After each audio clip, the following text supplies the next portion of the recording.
Olá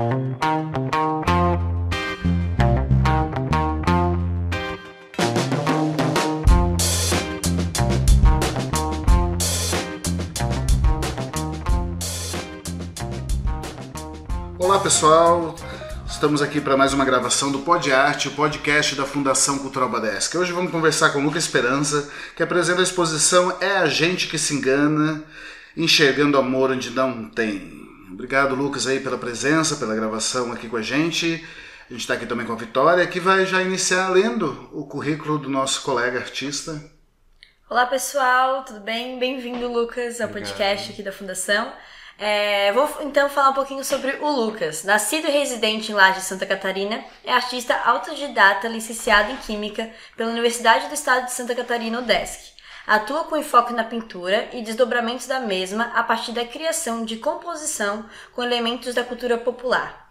Em 2023, apresentou sua primeira individual, O Tempo Voa, e Quem Não Voa com Ele Se Atrasa, com curadoria de Gabi Brizola na Galeria Memorial Meia Filho, em Florianópolis. Posteriormente, através de prêmios de estímulo e editais de ocupação, a exposição circulou o estado em 2024.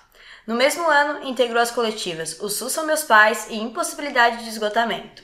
Foi selecionado para o programa de residência do Acervo Paulo Gaiá de 2024 e também participou de grupo de processos com Camila Nunes e integrou o ateliê de acompanhamento de projetos com orientação de Josué Matos no Centro Cultural Veras. Isso aí, que legal. Bem, Lucas, a gente conversando aqui é muito legal acompanhar aí a tua evolução, desde o SUS São Meus Pais, né? Você veio, participou daquela exposição que foi muito bacana aqui para casa, uma exposição belíssima. Depois participou da residência artística do Paulo Gaiad e agora com a sua individual aqui na Fundação Cultural Badesc.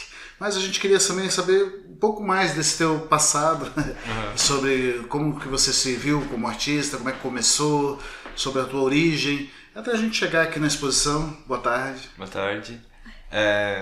Vamos ver então. Eu sou criado numa família de colonos, né, que é um termo que aqui no sul se refere a agricultores, né, que vieram da imigração, né, de descendência italiana, e que moravam inicialmente na Serra Gaúcha. Meus pais moraram lá até os 27 anos e eles se mudam para a cidade de Lages. Então eles trocam a Serra do Rio Grande do Sul pela Serra de Santa Catarina, né. Isso acho que já é um elemento formador, assim, nesse meu imaginário, assim, né? Essa troca de duas regiões de alturas, assim, né? Então eles trocam uma serra para outra para abrir uma frutaria, né? E aí, quando eles chegam em Lages e tal, daí que eu vou nascer, né? Então eu sou a primeira pessoa da minha família que nasce na cidade, né? Que não nasce na colônia. E, enfim, né? Eu tive a minha infância toda foi dentro da fruteira, assim, né? Com a minha família, com meus pais, né? Então toda a minha família trabalha nessa frutaria, meus tios, meus primos, então é um negócio bem familiar, assim, né? Isso também acho que é uma coisa que vai reverberar no meu trabalho atualmente, não essa coisa da família, mas essa coisa de... meu trabalho ele é muito influenciado pelo local onde eu tô e pelas pessoas com quem eu vou conversando, assim, sabe? Então, muitas vezes um trabalho ele difere de outro, mas eles têm uma lógica que se une pela diferença, assim, né? Então eu passei a infância né, nessa família lá dentro da frutaria, uma família totalmente de homens, né? Minha família é muito masculina, assim. Minha avó teve 4 filhos, um faleceu, e desses 3 filhos homens, cada um teve 2 filhos homens cada um, né? Então eu cresci numa família com 5 primos homens, sendo caçula, né? Depois nasceu um outro mais novo. Mas então eu cresci sempre uma criança num mundo meio de adultos, assim, e tal, em volta dessas frutas, do caminhão, né? Então já nesse rolê, assim, bem da cultura popular, né? Então minha família fazia naquela época sacolão dentro do mercado público, então e era os mercados públicos atualmente diferem muito, né? Hoje você vai no mercado público, você encontra o Bob, você encontra o mini calzone, né?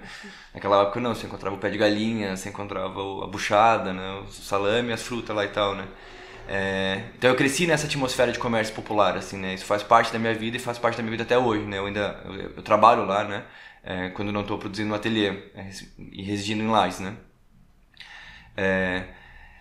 Então, a partir dessa criação muito aliada ao comércio popular e essa coisa da família, assim, tudo muito próximo, eu, depois que eu acabo a escola, eu vou fazer essa faculdade, né? Que a Vitória comentou ali lendo a Mini Bio, né?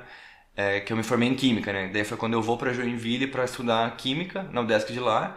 E aí lá, depois, eu peguei o período pandêmico, né? Então, eu faço parte também desse grupo de pessoas que se redescobriram, talvez seja melhor, artistas no período pandêmico, né? E aí, quando eu tava lá em Joinville, eu tive um contato muito forte com a obra do Luiz Henrique Schwanck, né? E a partir da obra dele, eu passei a me interessar muito pelo tema da arte contemporânea mesmo, né? Então, o Luiz Henrique Schwanck foi o primeiro artista que eu olhei, assim, muito, assim, né?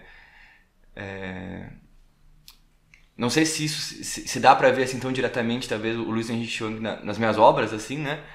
Mas eu acho que tem muito do pensamento, assim, do humor, assim, da sutileza do humor, assim, que ele utilizava, assim, eu acho que é uma coisa que ficou também, né?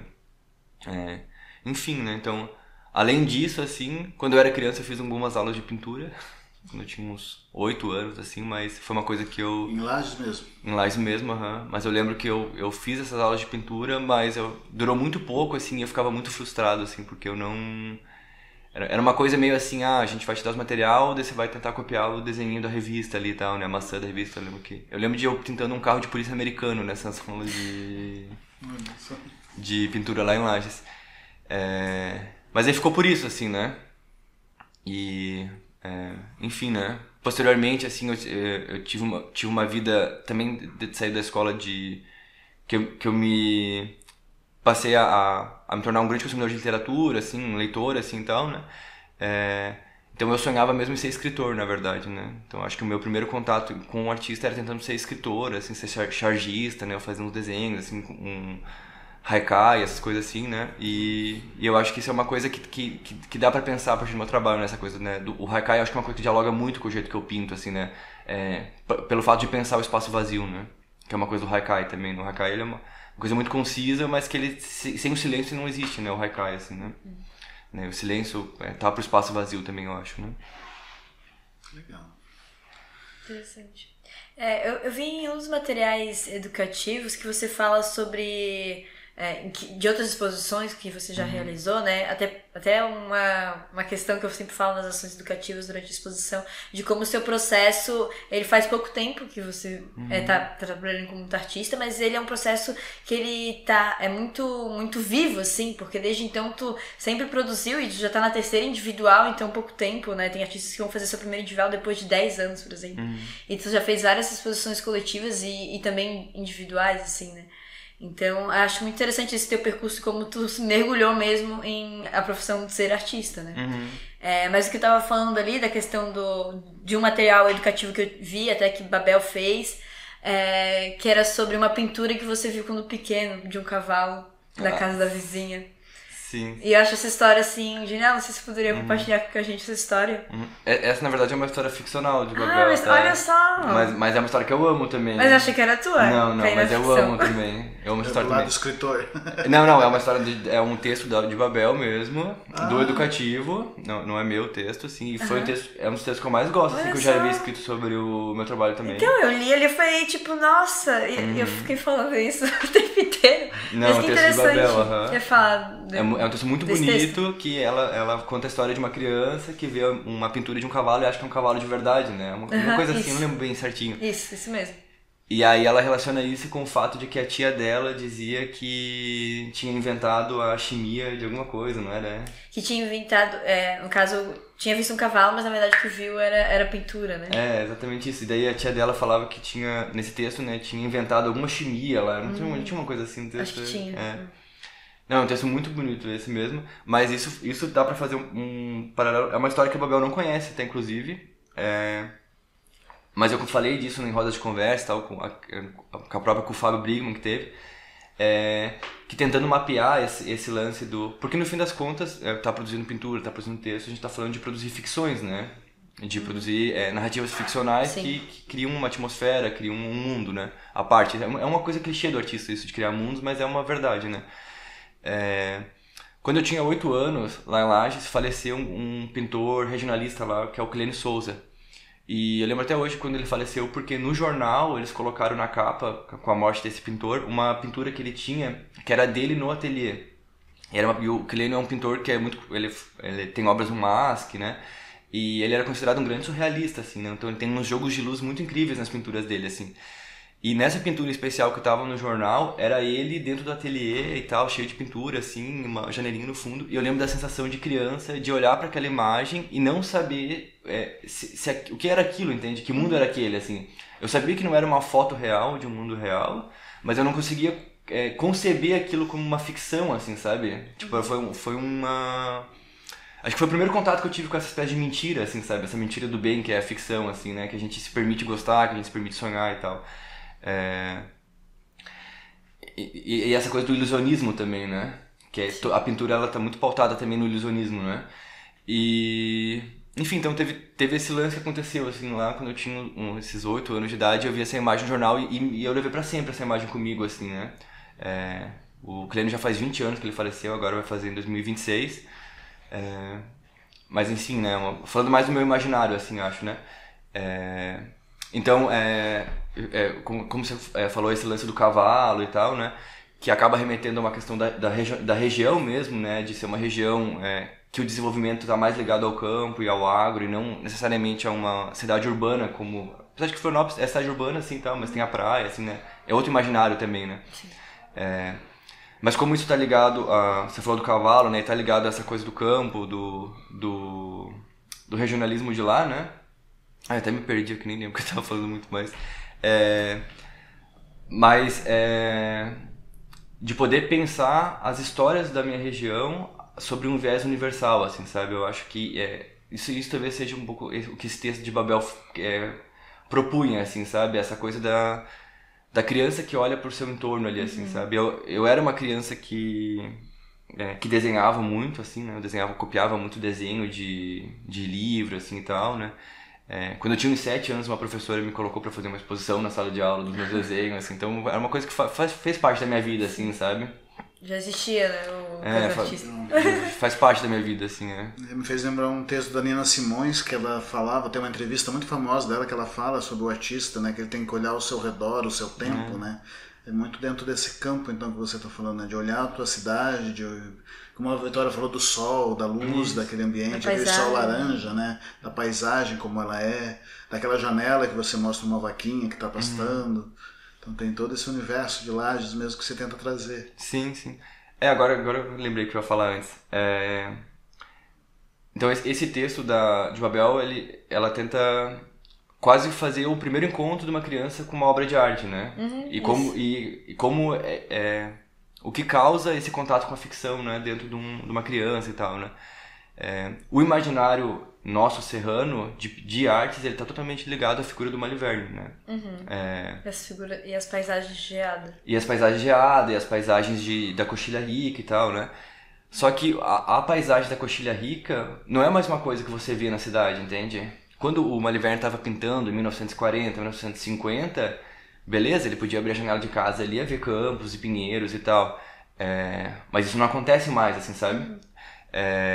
A maior parte do que ele pintava hoje virou cidade, né? Sim, mas ainda tá pautado nesse imaginário. Mas o imaginário é esse e segue sendo reproduzido, né? O Jonas, que é filho do Maliverne, ele reproduz esse tipo de pintura também, né? E tem uma tradição desse tipo de pintura na cidade, né? Então esse é o imaginário pictórico da cidade, né? Até mesmo o Clênio, que eu falei aqui, tal, tem obras no MASP, a obra dele não é assim tão prestigiada na cidade, assim, sabe? Tanto é que o acervo dele tá lá... Enfim, né, em condições totalmente precárias, assim, né? Mas então, acho que isso é uma coisa do meu trabalho também, que eu não tava querendo... eu falo desse local também, óbvio, né? Eu bebo desse local para fazer os trabalhos, mas eu penso muito, na verdade, essa relação das serras, na verdade, né? Eu acho que tá mais pautado nisso e na sensação do local, assim, né? Eu não tô tentando mimetizar nada, assim, não tô tentando fazer um retrato, eu não tô tentando... fazer a paisagem, tipo, entre aspas, científica, assim, do local, assim, sabe? Eu tô pensando na sensação, né? E isso é uma coisa que dá pra ser sentido pelos campos de cor, pelo desenho, né? Pela sensação, né? Por exemplo, o conjunto que estava exposto ali do entre árvores, assim, né? Qual que é a sensação de você olhar para essas figuras entre árvores, né? A sensação de tudo se mistura, né? Tudo virando uma coisa só, o corpo vira paisagem, a paisagem vira corpo. Então é quase como se fosse uma grande massa, assim, né? Então, então tem esse imaginário do cavalo mesmo assim e tal, Mas o meu trabalho está mais pautado na sensação, assim mesmo. Talvez por eu não ter tido também essa formação acadêmica ou até mesmo a formação com um mestre pintor, assim, sabe? Então, o meu trabalho ele vai muito pelo que ele é mesmo, assim, sabe? Pelo jeito que eu faço, assim mesmo, assim, né? É como você falou de sensação, então é como você sente a sensação do teu ambiente, você já transfere através da cor para a tela. Isso. Né? Você não tem uma linha, você falou de acadêmica, de pensar, que a gente falou daquele dia da paleta, né? A paleta tua é muito intuitiva, você falou que não mistura as tintas, né? Você pega o azul, coloca lá e cria esses blocos de cor e eu acho que, principalmente essa do sol, né? Ali você consegue trazer uma sensação daquele pôr do sol da serra, aquela coisa mais calma, mais tranquila. Bem laranja. Eu acho bem bacana isso também. E como é que você chegou... quando você trouxe aqui, você usava muitas caixas, né? Usava muito... Ainda tinha aqui nessa exposição, mas as cores ainda, elas eram um pouco mais sujas, assim, não questão... elas eram um pouco misturadas. Eu lembro daquele quadro da menina da Vendedora de Trimania, aquela ali tinha essa coisa pincelada mais solta, mais jogada, e agora você traz massas de cor, né, blocos de cor. Como é que você passou dessa transição? O que você sentiu que era a necessidade assim, de trazer tanto o desenho um pouco mais figurativo, você usa a fotografia, né, como referência, mas também trazer o bloco de cor, essas massas maiores, coloridas?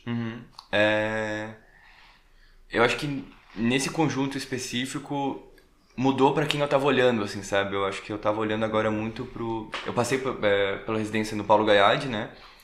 E no acervo do Paulo Gaiade, eu tive uma grande influência por um livro que tava na biblioteca dele lá, que era um livro de desenhos do Matisse, né?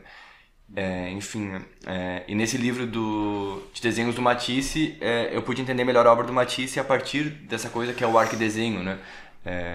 Como ele separa os espaços vazios, né? Então acho que nessa exposição ela tem uma preocupação muito maior em construir esse espaço vazio através desse bloco de cor.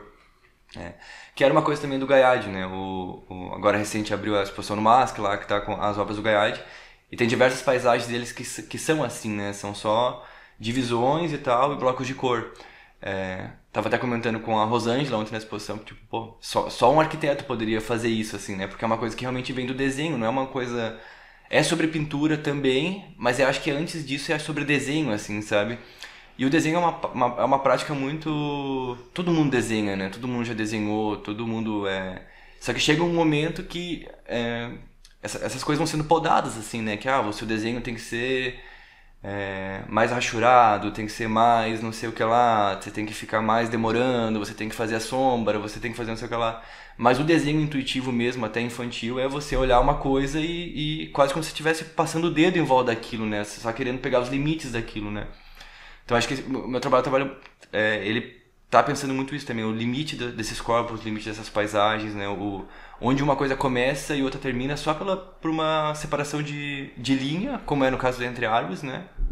Mas nas outras pinturas por diferença de cor mesmo, né? Então, por exemplo, naquelas do pôr do sol, então como que aquele azul bebê interage com esse que é o verde inglês, né?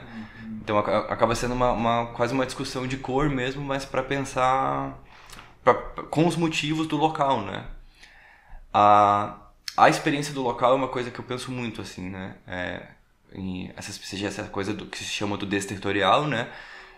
Ou a gente voltar mesmo, que estava falando antes, de você transformar a vila em universal, né? Que é uma frase muito famosa de não lembro o escritor russo que falou isso, acho que foi o Tolstói, sei lá. Se queres ser universal, pinta a tua vila, né? Porque tá tudo ali, né? Todos os grandes temas estão no nosso entorno, né? Temos dentro de casa, a gente tem histórias de amor, de morte, de vida, né? De doença, todos os grandes temas estão ali, né? Então acho que é também uma coisa de assumir essa posição de não tô tentando inventar nenhum tema, assim, sabe? Mas o jeito de fazer, sim, né? Eu acho que é uma coisa que o meu trabalho propõe, assim, né? O jeito de organizar, né? Enfim, daí eu consigo pensar em várias coisas assim paralelas nessa questão da organização, assim. Mas eu acredito que seja a grande chave do meu trabalho seja essa mesmo, a composição e o desenho, assim, para compreender ele, assim, sabe? E as caixas, elas ainda continuam, né? Vieram como suporte, você colocou fotografia, colocou pinturas menores, textos, letras, chita, né? O tecido ele entra como pra ti nessa pintura? Eu queria que tu falasse um pouquinho sobre o tecido também. Nas exposições passadas eu já usava o tecido, só que eu usava o tecido de toalha de mesa, aquele que é de plástico, né? E eu fazia pintura sobre o tecido, né? E acabou que ficou muito associado à minha imagem os tecidos de toalha de mesa e as caixas de fruta, né? Ficaram muito associados à minha imagem. Isso não que tenha me incomodado um pouco, mas é que como eu tenho... A Vitória comentou desse lance da produção recente, mas em grande quantidade, né? Então eu faço muita coisa diferente, assim, né? Dentro do meu ateliê, por exemplo, tem várias coisas diferentes uma da outra. E acho que isso tem a ver com essa não formação, assim, também, né? Então eu tô constantemente experimentando ali e tal, né? E quando eu até faço esse cálculo de tempo, assim, por exemplo, eu penso, desde que eu comecei a pintar, a pensar a produção e tal, não dá nem o tempo de uma graduação de artes, assim, sabe? Não dá 4 anos, por exemplo. Sim, então sim. É uma coisa que... muita gente sofre da síndrome do impostor, né? Eu acho que eu sofro da do sem vergonha. Porque pra mim é meio isso, assim, sabe? Porque foi muito pouco tempo, mas essa vontade de querer mostrar, assim, né? E aí a toalha de mesa, ela surgia... Isso eu acho que talvez seja a cultura mais... Isso que eu vou falar, assim, não é uma coisa glorificada, nem saudosista, nem nada, assim. Uma das culturas mais fortes do colono, isso é uma coisa que se estende até para as pautas políticas de Santa Catarina e para as propagandas políticas, é a questão do trabalho, né? O trabalho é a religião, né? O trabalho te salva na sociedade, o trabalho te leva pro céu, né? Então eu tenho uma cultura de trabalho muito forte, assim, sabe? Os meus pais, eles acordam, eles estão com 61 anos. Hoje, por exemplo, eles acordaram às 5 da manhã para ir fazer sacolões e voltar para casa às 6 da tarde. E eles são, né, enfim, como eu tô falando, eu não quero glorificar, não é sobre isso, assim, que eu tô falando, assim. É uma questão cultural mesmo. Então, desde que eu me propus a pensar essa coisa do artista, eu tenho uma rotina de ateliê muito séria, assim, né? Então eu costumo ir direto pro ateliê, eu tô sempre pensando nisso, então é quase um estado de vigília, assim mesmo, né? Tô sempre desenhando, tô sempre tentando, sei lá, vendo uma imagem, por exemplo, tô mexendo no Instagram, aí eu vi uma imagem que pode virar pintura, então eu printo e eu guardo. Então isso vai criando demanda pra mim mesmo, assim, sabe? E aí, acontecia muito de quando eu tava no ateliê eu ficar sem tela pra pintar, né? Então eu ficava sem tela, então eu passava a inventar os suportes que eu ia fazer. Daí foi assim que surgiram os suportes de Mega Sena, que foi um suporte que eu usei bastante, que ficou um período associado, mas depois, hoje em dia já tipo, pouca gente lembra, assim, mas eu fazia os suportes com Mega Sena, porque daí era só ir na lotérica e pegar a Mega Sena, pegava de mãozada lá, ninguém falava nada, então você tinha uma coisa pra fazer suporte. E a toalha de mesa aconteceu num dia que eu fui na loja de tecido lá, né? Não vende tecido de tela pronto lá em Lages, né? Então, ou você compra algodão cru e prepara, que é o que eu faço atualmente. Só que quando eu fui pra lá, eu fiquei muito encantado com os tecidos de toalha de mesa, né? Aquele quadriculado vermelho.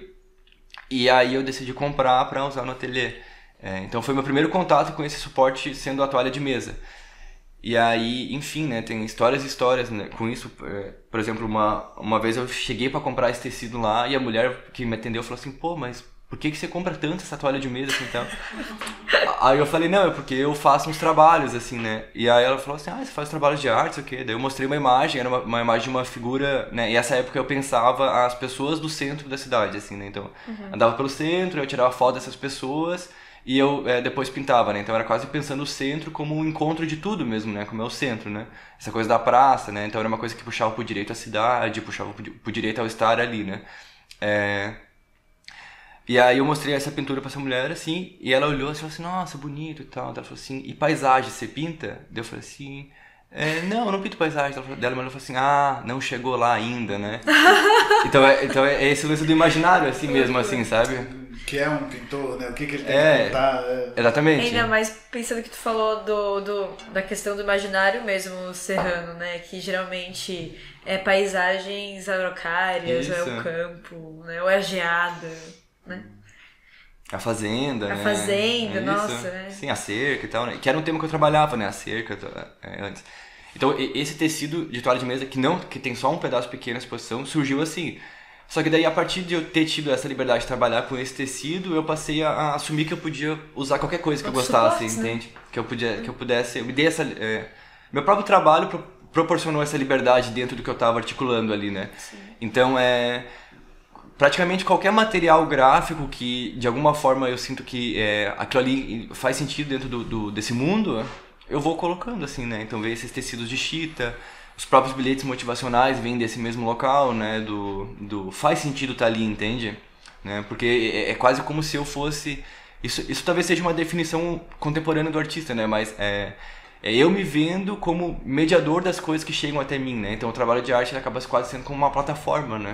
Não é mais tipo uma obra saudosista quanto à técnica, mas é sobre o que eu estou juntando e como eu estou organizando isso, né? Então é uma coisa mais delicada, assim, contemplativa, assim, eu acho, assim, sabe? Bacana. É bem legal. A gente usou as palavras, eu gosto muito, né, da genuidade, né? Falei pra ti, né, que tu tem algo genuíno, eu acho que vem dessas de tudo isso que tu falou, da tua origem, da tua cidade, do que tu quer representar. Tu conseguiu juntar, acho que um bloco ali que se tornou algo que não é comum ver dentro da pintura. Eu acho que eu dificilmente eu traria um pintor que falaria, parece que é aquele. Eu não consigo muito trazer isso para ti. Eu acho que isso é muito positivo dentro da pintura, né? Sim. Muitos artistas buscam isso, né? Ter essa coisa de ser um pouco diferente do que o resto que está sendo feito, né? Então é bem legal essa parte da pintura. Bem, e agora pra gente ir encaminhando aqui pro final, e os próximos planos, né? Tem alguma coisa em mente? Como é que tá as pesquisas? Eu vi você falando ali que vai se inscrever na Elizabeth Anderle. Quais são os próximos projetos agora aí para a tua carreira? Atualmente eu já tô com um projeto do Elizabeth Anderle de produção de obras, que eu fui contemplado no 2024, com acompanhamento do Josué, né, do Josué Matos. E a gente está pensando um conjunto de trabalhos que utiliza muito da chita também, né? E é um conjunto de trabalhos que está pensando situações e locais de descanso. Que tem a ver com esse deslocamento das serras também, né? Então, por exemplo, eu comentei esse lance da Serra Gaúcha, né? Até hoje, lá na casa da colônia, tem lá um pomar, assim, um pequeno pomar de bergamota e pocã, né? E que foi plantado já faz tempo e tal, mas que toda época de safra, minha família vai lá com o caminhão, a gente limpa os pés, põe na caixa, põe no caminhão e leva para vender na outra serra. Então, pensando esse deslocamento, mas pensando nessas situações de descanso entre esses trabalhos, aliadas a essa paisagem, assim, então, né? Então, é uma coisa que desdobra muito de duas pinturas que estão que desdobra da pintura que está na parede final, né? Que é da mesa com a janela, né? Então, pensando essa coisa do dentro, né? Como que é o dentro e o que a janela, para onde a janela te leva, né? Então, que nem eu falei, que eu falei do Maliverne, que quando o Maliverne pintava, o que ele olhava na janela até poderia ser as paisagens, os campos, mas que hoje isso na cidade não acontece, né? Mas eu tô pensando isso, né? Essa paisagem vista da janela.